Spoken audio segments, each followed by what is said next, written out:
এসে বলতেছে, ইয়া রাসূলুল্লাহ, আমাকে পবিত্র করেন, আমি জিনা করে ফেলেছি।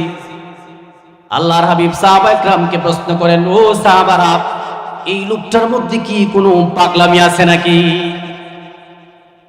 সাহাবায়ে কেরাম বলেন, না ইয়া রাসূলুল্লাহ, তার ভিতরে কোনো পাগলামি নাই। রাসূল বলেন, ও সাহাবারা, তার মুখের ভিতরে নাকটা লাগায়া দেখো সে মদ পান করছে কিনা। আছে না নাই মদ খেয়ে উল্টা পাল্টা বলে? সাহাবায়ে কেরাম কি রাসূল বললেন, দেখো মদ পান করছে কিনা। তো সাহাবায়ে কেরাম মুখ শুঙে বললেন, না ইয়া রাসূলুল্লাহ, সে মদও খায় নাই। কেন নবীজি এগুলো বলতেছেন লক্ষ্য করে? জিনার শাস্তি কি এটা সাহাবায়ে কেরাম জানতেন কি জানতেন না? জানতেন কি জানতেন না? জিনার শাস্তি কত ভয়াবহ জানেন? আল্লাহ পাক বলছেন, আয-যানিয়াতু ওয়াজ-যানি ফাজলিদু কুল্লা ওয়াহিদিম মিনহুমা মিআতা জালদা ওয়ালা তা'খুযুকুম বিহিমা রা'ফাতুন ফি দীনিল্লাহ ইন কুনতুম তু'মিনুনা বিল্লাহি ওয়াল ইয়াউমিল আখির ওয়ালিয়াশহাদ আযাবাহুমা তা'iফাতুম মিনাল মুমিনিন। আল্লাহ পাক বলছেন, জিনার শাস্তি হলো, কোন নারী পুরুষ যখন জিনা করবে, তারা যদি অবিবাহিত হয় তাহলে তাদেরকে জনসম্মুখে 100 বেত্রাঘাত করা হবে। আর যদি তারা বিবাহিত হয় তাহলে তাদেরকে বুক পর্যন্ত মাটিতে গেড়ে এরপরে মাথার ভিতরে পাথর মেরে মেরে তাকে হত্যা করা হবে। বলেন নাউজুবিল্লাহ। এরপরে শাস্তিটা কত কঠিন লক্ষ্য করুন। আল্লাহ পাক বলছেন, এই যে তোমরা শাস্তিটা দিবা, এই শাস্তি দেওয়ার ক্ষেত্রে তোমাদের দিলের ভিতরে কোনো দয়া এবং রহম আসতে পারবে না। যদি কোনো দয়া আসে তাহলে বোঝা যাবে তোমরা আল্লাহ এবং আখিরাতে বিশ্বাসী নও। কেমন কঠিন শাস্তি চিন্তা করছে। এরপরে আল্লাহ বলছেন, এখানে বিশ্বাস নয়, তাকে গোপনে শাস্তি দিলে হবে না, মুসলমানদের একটি বড় সংখ্যক জনতার সামনে তাকে এই শাস্তিটা দিতে হবে। কত কঠোর শাস্তি, সাহাবায়ে কেরাম এটা জানতেন না? আমার ভাইরা, এই শাস্তির কথা জানার পরেও মাইজ ইবনে মালিক রাদিয়াল্লাহু তাআলা আনহু আল্লাহর হাবিবের কাছে এসে বলতেছেন, আমি জিনা করেছি ইয়া রাসূলুল্লাহ। এজন্য আমার নবীজি বলেন, সাহাবায়ে কেরাম দেখো রে, তার ভিতরে কোনো পাগলামি আছে কিনা, নাকি সে মদ পান করছে। যখন পরীক্ষা নিরীক্ষা শেষ হলো, তার ভিতরে কোনো পাগলামিও নাই, মদ পান করে নাই, তখন আল্লাহর হাবিব বললেন, সাহাবারা রে, ঠিক আছে যাও, তাকে রজমের ব্যবস্থা করো। বুক পর্যন্ত গাড়া হলো। সাহাবায়ে কেরাম তাকে পাথর মেরে মেরে, পাথর নিক্ষেপ করে করে এক পর্যায়ে তার মৃত্যুবরণ হলো। এরপরে আল্লাহ রাসূল সাল্লাল্লাহু আলাইহি ওয়াসাল্লাম 2 দিন পরে সাহাবায়ে কেরামকে ডাকছে। আল্লাহর হাবিব চোখ দিয়ে পানি পড়তেছে, দেখি বলো, সাহাবারা রে, মাইজ ইবনে মালিকের জন্য তোমরা আল্লাহর কাছে ইস্তিগফার করো। মাইজ ইবনে মালিক কেমন তওবা করেছে রে, তার তওবা যদি গোটা দুনিয়ার সমস্ত মানুষের মাঝে ভাগ করে দেওয়া হয় তাহলে সকলের গুনার জন্য যথেষ্ট হয়ে যাবে। তাহলে তওবা কেমন করতে হবে? যেমন তওবা মাইজ ইবনে মালিক রাদিয়াল্লাহু আনহু করেছে। এটা হলো তাওবাতান নাসুহা। কিছুদিন যেতে না যেতেই আরেক মহিলা আল্লাহর হাবিবের দরবারে আসছে, এসে বলে, ইয়া রাসূলুল্লাহ, আমি জিনা করছি। আল্লাহর হাবিব মুখ ফিরে আনেন, আবার ওই দিক দিয়ে গিয়ে বলে, আমি জিনা করছি। আবার মুখ ফিরে আনেন, আবার ওই দিকে গিয়ে বলে, আমি জিনা করছি। আবার পরিষ্কার করে বলতেছে মহিলা সাহাবিয়া, যে আল্লাহ রাসূল, আমাকে কি মাইজ ইবনে মালিকের মতো ফিরিয়ে দিবেন? এই যে আমার গর্ভে জিনার সন্তান। আল্লাহর নবী বলেন, সাহাবিয়া, তুমি জিনা করেছো, অপরাধ করেছো, তোমার গর্ভের সন্তান সে তো কোনো অপরাধ করে নাই রে, যাও চলে যাও, সন্তান প্রসব করে তারপরে আসিও। আমার ভাই, হাদিস শরীফে আসছে, মহিলা সাহাবী চলে গেলেন। কিছুদিন পর গর্ভের সন্তান যখন প্রসব হয়ে গেল, সন্তান কুলে নিয়ে মহিলা আল্লাহর নবীর দরবারে উপস্থিত। ইয়া রাসূলুল্লাহ, এই যে আমার সন্তান, এবার আমাকে শাস্তি দেন। আল্লাহর হাবিব বলেন, মহিলা রে, তোমাকে যদি এখন শাস্তি দেই, তোমার এই সন্তানকে কে লালন পালন করবে, কে দুধ পান করাবে? যাও, তোমার সন্তান যখন দুধ ছাড়ানো হবে তখন তুমি আসিও। লক্ষ্য করো কিরকম তওবা সাহাবায়ে কেরাম করছে। আমার ভাইরা, কিছুদিন পর এই মহিলা সাহাবী সন্তান একটু বড় হয়েছে, খাবার দাবার শুরু করছে। সন্তানের হাতে এক টুকরা রুটি দিয়া আল্লাহর হাবিবের দরবারে উপস্থিত হয়ে গেছেন। দেখি বলে ইয়া রাসূলুল্লাহ গো, এই যে আমার সন্তান এখন সে রুটি খেতে পারে, নিজের হাতে খেতে পারে, এবার আমাকে আমার জিনার শাস্তি দিয়া দেন। কেমন পাগল পারা ছিল, তারা যা বুঝেছেন আমার গুনার শাস্তি দুনিয়াতেই হয়ে যাক, আখিরাতে আমি শাস্তি ভোগ করতে চাই না। আল্লাহর হাবিব সাহাবা একরামকে ডাকলেন, গর্ত খনন করা হলো, মহিলাকে বুক পর্যন্ত গেড়ে সাহাবা একরাম চতুর্দিক থেকে পাথর নিক্ষেপ করতেছে। হযরত খালিদ রাদিয়াল্লাহু আনহু সামনের দিকে আগায়া একটা পাথর মাথায় নিক্ষেপ করার সাথে সাথে রক্ত বের হয়ে হযরত খালিদের মুখে এসে লাগে। হযরত খালিদের মুখের ভিতরে রক্ত লাগার পরে হযরত খালিদ রাগান্বিত হয়ে একটি গালমন্দকর শব্দ ব্যবহার করেছিলেন। আল্লাহর হাবিব সাথে সাথে রাগান্বিত হয়ে গেলেন। দেখে বলে, ও সাহাবারা রে, তোমরা এই মহিলাকে গালমন্দ করতেছো, শুনে রাখো রে, আমার এই সাহাবিয়া মহিলা যে তওবা করেছেন, এই তওবা যদি সারা দুনিয়ার সমস্ত মানুষের মাঝে ভাগ করে দেওয়া হয়, সকলের গুনাহ আল্লাহ এই তওবার বিনিময়ে মাফ করে দিবে। আমার ভাইরা, তওবা হতে হবে এইরকম তওবা, যেরকম তওবা সাহাবা একরাম করছে। সাহাবা একরাম থেকে যেমন সব আমল আমরা শিখবো, কিরকম তওবা করতে হবে এটাও সাহাবা একরাম থেকে আমাদেরকে শিখতে হবে। আরেক সাহাবী হযরতে সালামাতুল আনসারী রাদিয়াল্লাহু তাআলা আনহু ছোট্ট একটা গুনার জন্য কেমন তওবা তিনি করছেন লক্ষ্য করুন। আমি সংক্ষেপে বলবো, রাত অনেক হয়ে গেছে, প্রধান বক্তা বসে আছে। সালামাতুল আনসারী রাদিয়াল্লাহু তাআলা আনহু রাসূল করিম সাল্লাল্লাহু আলাইহি ওয়াসাল্লামের খাদেম ছিলেন। আল্লাহ রাসূল সাল্লাল্লাহু আলাইহি ওয়াসাল্লাম ওনাকে একটা কাজে পাঠাইছেন। তো তিনি মদিনার গলি দিয়ে যাওয়ার সময় এক আনসারী সাহাবীর স্ত্রী গোসল করতেছেন। সেই সাহাবীর স্ত্রীর দিকে হযরতে সালামাতুল আনসারীর দৃষ্টি চলে গেছে। তো তিনি সেই দিকে তাকাইছেন, ইতিমধ্যেই তিনার মনে হয়ে গেল যে একবার দৃষ্টি গেছে, এরপরে দৃষ্টি দেয়া আমার জন্য এটা গুনাহের কাজ হয়ে গেছে। তিনি আর মদিনায় ফিরে আসলেন না, হাঁটতে হাঁটতে চলে গেলেন মক্কা মদিনার মধ্যবর্তী জায়গা, বিশাল পাহাড়ের এলাকা, সেখানে পাহাড়ের গুহায় চলে গেলেন।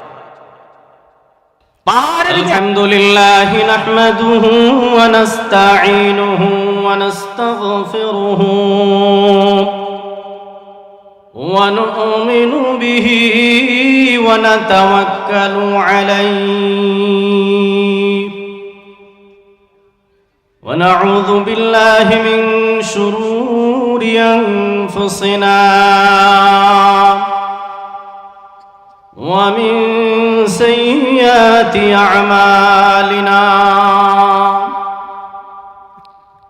মান ইয়াহদিহিল্লাহু ফালা মুদিল্লা লাহু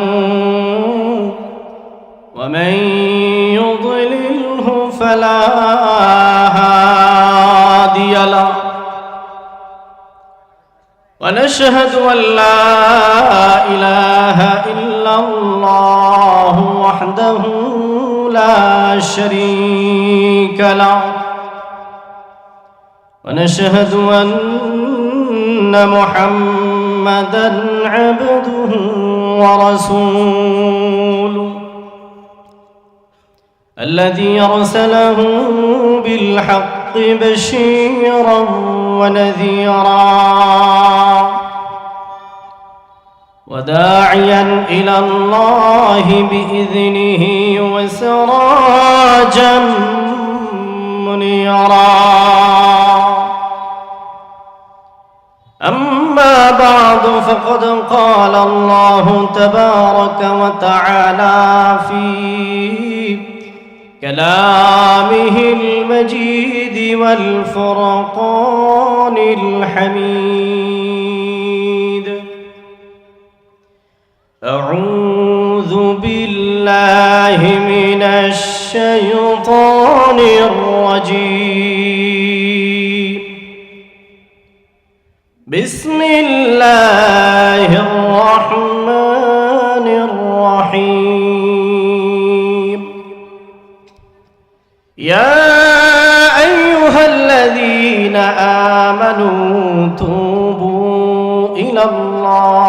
الله توبة نصوحا.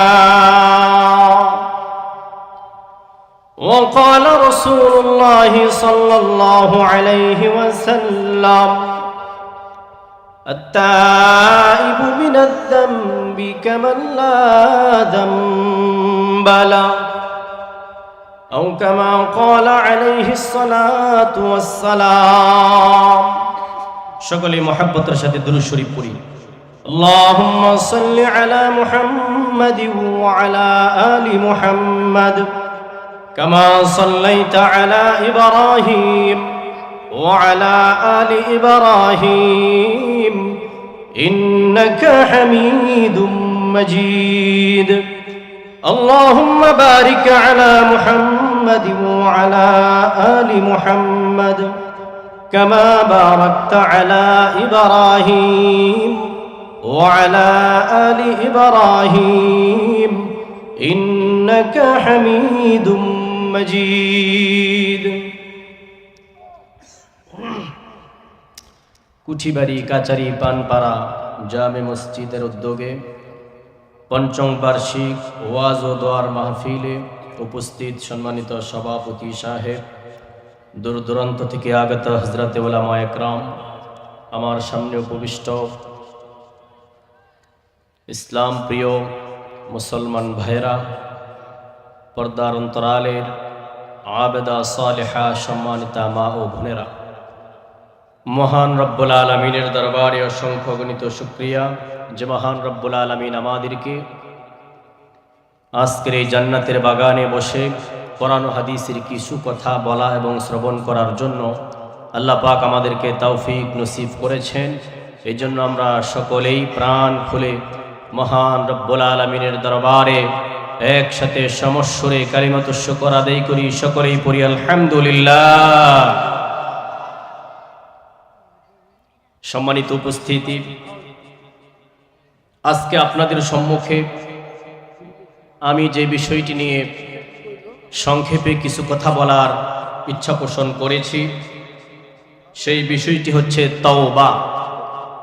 মহান রব্বুল আলামিন তৌফিক দেন তো এই বিষয়টিকে সামনে রেখে কিছু কথা বলার চেষ্টা করব ইনশাআল্লাহ। মোহতারাম হাজিরিন, তওবা সম্পর্কে আপনারা যাতে সহজে বুঝতে পারেন, এই জন্য আমি চারটি শিরোনামে সংক্ষেপে তওবা সম্পর্কে কিছু কথা বলব। এক নম্বর শিরোনাম হলো আমরা কেন তওবা করব। দুই নম্বর শিরোনাম হলো আমরা কিরকম তওবা করব। তিন নম্বর শিরোনাম হলো তওবার ফজিলত কি। চার নম্বর শিরোনাম হলো কখন তওবা কবুল হয় না। এই চারটি শিরোনামে খুব সংক্ষেপে কিছু কথা বলে আমি শেষ করব, তারপর আমাদের প্রধান বক্তা আসবেন ইনশাআল্লাহ। আপনারা ধৈর্য সহকারে বসবেন তো ইনশাআল্লাহ? তাহলে আসেন, এক নম্বর শিরোনাম, আমাদেরকে কেন তওবা করতে হবে। আপনারা একটু আমার সাথে কথা বলবেন, আমাদের দ্বারা গুনাহ হয় কি হয় না? গুনাহ হয় কি হয় না? মনে রাখবেন, গুনাহ মাফ পাওয়ার জন্য সর্বপ্রথম যে শর্ত এটি হচ্ছে গুনাহের কথা স্বীকার করা। যারা তাদের নিজেদের গুনাহের কথা স্বীকার করতে পারে না, তারা নিজেদের গুনাহ কখনোই মাফ করাইতে পারবে না। এই জন্য আমাদের গুনাহ হয় কি হয় না? দুই ধরনের গুনাহ আমাদের দ্বারা হয়। ছোট গুনাহ হয়, বড় গুনাহ হয়, সগীরা গুনাহ হয়, কবিরা গুনাহ হয়। এই দুই ধরনের গুনাহ আমাদের দ্বারা হয়। তবে এই দুই ধরনের গুনার মধ্যে সগীরা গুনাহ যেগুলো হয়, ছোট গুনাহ যেগুলো হয়, এই গুনাহগুলো আল্লাহ পাক আমাদেরকে বিভিন্ন আমলের মাধ্যমে মাফ করে দেন। বলেন সুবহানাল্লাহ। উদাহরণস্বরূপ একটি হাদিস আপনাদের সম্মুখে পেশ করব। عن أبي هريرة رضي الله تعالى عنه قال قال رسول الله صلى الله عليه وسلم ألا أدلكم على ما يمحو الله به الخطايا ويرفع به الدرجات قالوا بلى يا رسول الله হযরত আবু হুরায়রা রাদিয়াল্লাহু তাআলা আনহু থেকে বর্ণিত হাদিস, রাসূল করিম সাল্লাল্লাহু আলাইহি সাল্লাম বলতেছেন, ও সাহাবায়ে কিরাম, তোমাদের কি আমি এমন আমলের কথা বলবো যেই আমল তোমাদের গুনাহগুলোকে মাফ করে দেন এবং তোমাদের সম্মানকে বাড়িয়ে দেন? বলেন সুবহানাল্লাহ। সাহাবায়ে কিরাম বলেন, হ্যাঁ ইয়া রাসূলুল্লাহ, আমরা শুনতে প্রস্তুত। নবী করিম সাল্লাল্লাহু আলাইহি ওয়াসাল্লাম বলেন, ইসবাগুল উযুই আলাল মাকারিহি। আল্লাহর হাবিব বলেন, গুনাহ মাফ হয়ে যায় এই রকম এক নাম্বার আমল হলো ইসবাগুল উযুই আলাল মাকারিহি। ওযু করতে কষ্ট হয় এমন সময়ও বান্দার ভালোভাবে ওযু করা। ওযু করতে কষ্ট হয় মানে কি? এখন কনকনে শীতের রজনী, ফজরের নামাজের সময় আল্লাহর যেই বান্দারা নামাজ পড়ার জন্য উঠে, ওযু করতে যখন যায়, ঠান্ডা পানির ভিতরে হাত দেওয়ার সাথে সাথে শরীর কেঁপে উঠে। গণ ঠিক কিনা? এত কষ্ট হওয়া সত্ত্বেও ঠান্ডা পানি দ্বারা কষ্ট করে পরিপূর্ণরূপে যারা ওযু করলো, আল্লাহর হাবিব বলেন, এই ওযুর বিনিময়ে আল্লাহ পাক তোমার ছোটখাটো গুনাহগুলোকে মাফ করে দিলে। তাহলে ছোট গুনাহগুলো বিভিন্ন আমলের মাধ্যমে মাফ হয়। এক নম্বরে রাসূল বললেন ইসবাগুল উযুই আলাল মাকারি। দুই নম্বরে নবীজি বলেন ওয়া কাসরাতুল খুতা ইলাল মাসাজিদি। মসজিদের পানে অধিক কদম দেয়া, মসজিদের পানে অধিক কদম দেয়া। যেই বান্দা আযান হয়ে গেলে পরে নামাজ আদায় করার জন্য আস্তে আস্তে করে মসজিদের দিকে কদম দিতে থাকেন, রব্বুল আলামিন প্রত্যেকটি কদমে বান্দার ছোটখাটো গুনাহগুলো মাফ করতে থাকেন। তিন নম্বরে নবীজি বলেন ওয়া ইন্তিজারুস সালাতি বাদাস সালাত। ছোটখাটো গুনাহগুলো মাফ হয়ে যায়। এইরকম তিন নাম্বার আমল হলো এক নামাজের পরে আরেক নামাজের জন্য অপেক্ষা করা। যে ব্যক্তি এক নামাজের পরে আরেক নামাজের জন্য অপেক্ষা করে যতক্ষণ পর্যন্ত অপেক্ষারত থাকে, আল্লাহ পাক তার ছোটখাটো গুনাহগুলোকে মাফ করতে থাকে। তাহলে আমরা কি বুঝলাম? ছোটখাটো গুনাহগুলো এগুলো বিভিন্ন আমলের মাধ্যমে আল্লাহ পাক মাফ করে দেন। উদাহরণস্বরূপ একটি হাদিস থেকে তিনটি আমলের কথা আপনাদের সম্মুখে পেশ করলেন। এরপরে আসেন, আমাদের দ্বারা কাবিরা গুনাহ হয়, বড় গুনাহ হয়। বড় গুনাহ কি? অনেক বড় গুনাহ আছে। উদাহরণস্বরূপ আমি দুই চারটির কথা বলতে পারি। নবী করিম সাল্লাল্লাহু আলাইহি ওয়াসাল্লাম এক হাদিসের ভিতরে বলেন, কাবিরা গুনাহ কি? আশরিকু বিল্লাহ ওয়া উকুকুল ওয়ালিদাইন ওয়া কতলুন নাফসি ওয়া কাউলুজ যুর। আল্লাহর হাবিব বলেন, ছোটখাটো বড় গুনাহ হলো আল্লাহর সঙ্গে শরীক করা, শিরক করা। বড় গুনাহ হলো এক নাম্বার কি গুনাহ? শিরক গুনাহ, শিরক করা আল্লাহর সঙ্গে। এই শিরক আমাদের দ্বারা হয় কি হয় না? আমাদের দ্বারা হয় কি হয় না? হয়। অনেক রকমের শিরক আমাদের সমাজের ভিতরে আছে। আমরা নিজেরাই শিরকের গুনাহগুলো করতেছি। আমরা মনে করি শুধুমাত্র মূর্তির সামনে গিয়ে সেজদা দেয়া শিরক, কিন্তু এছাড়াও আরো অনেক শিরক আছে। আমাদের দেশের এক শ্রেণীর মানুষ আছে না নাই, যারা মাজারে গিয়ে সেখানে সেজদা করে নিজেদের প্রয়োজন পুরা করার কথা মাজারের মৃত ব্যক্তির কাছে চায়, আছে না নাই? এটা ডাইরেক্ট শিরকের গুনাহ, এটা শিরক, প্রকাশ্য শিরক। অথচ আমার মালিক তাহাজ্জুদের সময় যখন হয়ে যায়, রব্বুল আলামিন আরশে আজিম থেকে নেমে প্রথম আকাশে চলে আসেন। রব্বুল আলামিন বান্দাদেরকে ডাকতে থাকে, ও আমার বান্দারা, কার কি প্রয়োজন আছে আমার কাছে চাও। কার সন্তানের প্রয়োজন, কার অর্থের প্রয়োজন, কার গুনাহ মাফের প্রয়োজন, কার সুস্থতার প্রয়োজন, আমার কাছে চাও। আমি আল্লাহ তোমাদেরকে দেওয়ার জন্য আরশে আজিম থেকে প্রথম আকাশে নেমে এসেছি। আর জোরে বলেন সুবহানাল্লাহ। আর আমরা কি করতেছি? আমরা গিয়ে মাজারে মাজারে ঘুরতেছি আমাদের প্রয়োজন পুরা করার জন্য, ডাইরেক্ট শিরক। এরকম অনেক শিরক আমাদের মাঝে আছে না নাই বলে? কবিরা গুনাহ। এরপর আল্লাহর হাবিব বলছেন কবিরা গুনাহ হলো উকুকুল ওয়ালিদাইন, মাতা পিতার অবাধ্য হওয়া, মা বাবাকে কষ্ট দেয়া। আছে না নাই সমাজে? আজকের যুবকেরা মা বাবাকে কষ্ট দেয় কি দেয় না? কষ্ট দেয় কি দেয় না? মা বাবার গায়ে হাত পর্যন্ত তুলে, ও আমার যুবক ভাইয়েরা মনে রাখবেন, মা বাবার গায়ে হাত তুলেছেন, এটার দ্বারা আপনি কি করেছেন? মহান রব্বুল আলামিনের আরশে আজিমকে কাঁপায় দিবেন। বলেন নাউজুবিল্লাহ। এটা হচ্ছে কবিরা গুনাহ। আল্লাহ হাবিব বলেন কতলুন নফস, অন্যায়ভাবে মানুষকে হত্যা করা। আছে না নাই? হত্যা আছে না নাই? গত 17 বছরে কি পরিমাণ মানুষকে খুন করা হয়েছে, সঠিক হিসাব আছে? নাই। কবিরা গুনাহ। সময় কমে জন্য আমি সংক্ষেপে বলে যাচ্ছি। ওয়াকাউলু যুর, আল্লাহর হাবিব বলেন মিথ্যা কথা বলা। মিথ্যা কথা আমরা কেউ বলি না, কেউ বলে না। এটা তো আমাদের কৃষ্টি কালচার হয়ে গেছে, অভ্যাস হয়ে গেছে কথায় কথায় মিথ্যা বলা। অথচ একটা মিথ্যা আপনি বলেছেন, সাথে সাথে একটা কবিরা গুনাহ করছেন। নাউজুবিল্লাহ। তো এই যে এই জাতীয় কবিরা গুনাহগুলো আমাদের দ্বারা হচ্ছে, এই কবিরা গুনাহগুলো আল্লাহ রাব্বুল আলামিন তওবা ছাড়া মাফ করেন না। কবিরা গুনাহগুলো থেকে মাফ পাওয়ার একটা মাত্র মাধ্যম আছে, সেটা হলো কি? জোরে বলেন সবাই, সেটা কি? তওবা। তাহলে আমাদের কেন তওবা করতে হবে? আমাদের দ্বারা অনেক কবিরা গুনাহ হয়ে যায়, এই জন্য আমাদেরকে মহান রব্বুল আলামিনের দরবারে এই কবিরা গুনাহগুলো থেকে মাফ পাওয়ার জন্য তওবা করতে হবে।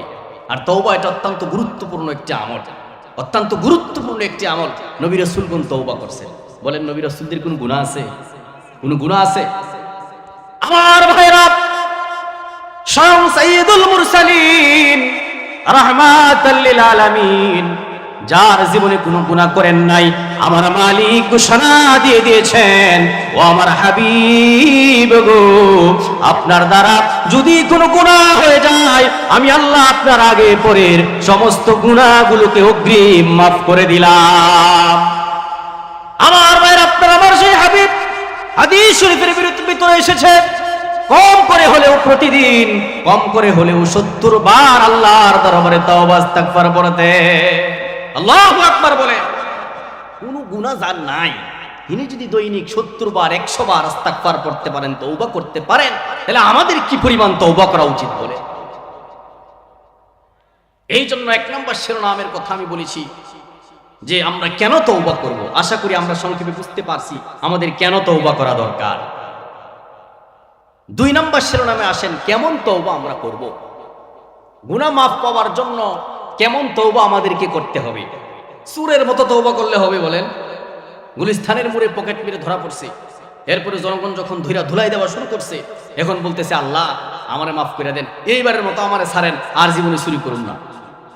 যখন কোন রকমের জনগণের হাত থেকে পয়সা চলে গেল, পরের দিন আবার পকেট মারে কি মারে না? এই জাতীয় সুরের তওবা করলে এটা তওবা হবে না। কেমন তওবা করতে হবে?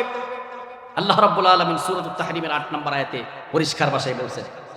আল্লাহ পাক বলছেন, ইয়া আইয়ুহাল্লাযীনা আমানু তুবু ইলাল্লাহি তাওবাতান নাসুহা।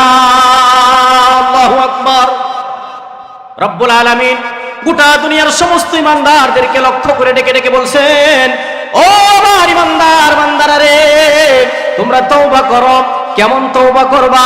আমি আল্লাহর কাছে যেই তওবা করবা, অবশ্যই সেই তওবা হতে হবে খাঁটি তওবা। কেমন তওবা হতে হবে? সবাই জবান খুলে বলেন, কেমন তওবা হতে হবে? খাঁটি তওবা হতে হবে। খাঁটি তওবা কাকে বলে? খাঁটি তওবার নমুনা কি? খাঁটি তওবার নমুনা কি? এটা আমরা নিব কার থেকে? সাহাবায়ে কেরামের জীবনী থেকে। কার থেকে? সাহাবায়ে কেরামের জীবনী থেকে। নবী রাসূলগণ কোনো গুনাহ করেন নাই, এইজন্য তাদের সেই রকম তওবা করার দরকার হয় নাই। সাহাবায়ে কেরাম দ্বারা গুনাহ হয়েছে, এইজন্য তাদের থেকে আমরা যেরকম সব বিষয়ে শিক্ষা নিব, তওবার শিক্ষাও সাহাবায়ে কেরাম থেকে নিব, কিভাবে খাঁটি তওবা করতে হয়। তাই বলে সাহাবায়ে কেরামের সম্পর্কে খারাপ ধারণা যেন আমাদের মনে না আসে। সাহাবা একরাম মানুষ, এজন্য তাদের দ্বারা কিছু কিছু গুনাহ হয়ে গেছে। মনে রাখবেন, সাহাবা একরামের দ্বারা গুনাহ হয়ে গেছে, এটাও আমাদের জন্য রহমত। কিভাবে রহমত? কারণ সাহাবা একরাম কিছু কিছু গুনাহ তাদের দ্বারা হয়ে গেছে, এজন্য তারা এমন তওবা করছেন যেই তওবা কিয়ামত পর্যন্ত আনেওয়ালা সমস্ত মানুষের জন্য সেই তওবা একটা মডেল হয়ে গেছে। ওই রকম তওবা যারা করতে পারবে, আল্লাহ রাব্বুল আলামিন তাদেরকে বেগুনাহ মাসুম বানায় দিবে। এই জন্য তওবা, খাঁটি তওবা কাকে বলে, এটা আমরা সাহাবীদের জীবনী থেকে শিখব। হাদিস শরীফের ভিতরে এসেছে, মায়েজ ইবনে মালিক নামের একজন সাহাবী রাসূল করিম সাল্লাল্লাহু আলাইহি ওয়াসাল্লামের দরবারে আসছে। এসে বলতেছেন, ইয়া রাসূলুল্লাহ, আমাকে পবিত্র করেন। রাসূল করিম সাল্লাল্লাহু আলাইহি ওয়াসাল্লাম মুখ ফিরিয়ে নিলেন। আবার বলতেছে, ইয়া রাসূলুল্লাহ, আমাকে পবিত্র করেন। আল্লাহর হাবিব বলেন, সাহাবী তুমি কি করেছো, কিসের থেকে পবিত্র করব? সাহাবী বলেন, আমি জিনা করেছি, এই জিনার নাপাকি থেকে আমাকে পবিত্র করেন। আল্লাহ রাসূল তাকে তাড়ায় দিলেন, যাও ওখান থেকে, তুমি তওবা করো, গিয়ে যাও। তো মায়েজ ইবনে মালিক তিনি চলে গেলেন। কিছু দূরে গিয়ে আবার তিনি ফেরত আসছেন।